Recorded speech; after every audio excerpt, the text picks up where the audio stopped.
When I first meet a patient, it's important to me that they feel comfortable. So I try to make sure I shake their hand because I think a sense of touch is very important. And I want them to feel reassured. And I want them, when they see me and I smile at them, to know you're okay. Like, we will get through this, and this will not be an overwhelming task. Having come from a large fertility center in Manhattan, I came from Columbia University. It was great because it's huge, but the downside of such a large practice is it's very impersonal. And when I looked at various fertility centers in San Diego, one of the most important factors was it had to be somewhere that was personal. It's not just a name on a chart. I actually know the patient, and it's my patient. I wanted to provide that kind of compassionate care.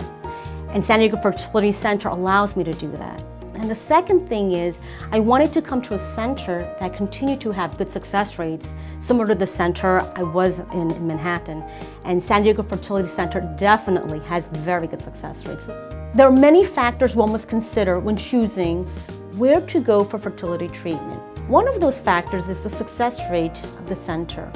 The other thing to look at is the fertility center's embryology lab, to make sure that they do have embryologists, that there is a lab director, to make sure there's quality control in the embryology lab.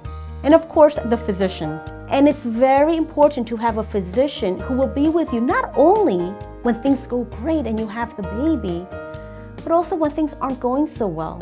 Somebody who's compassionate, somebody who can be sympathetic, somebody who will understand and take care of you medically, but also your emotional needs as well. San Diego Fertility Center, they have their own operating room called Del Mar Surgery Center.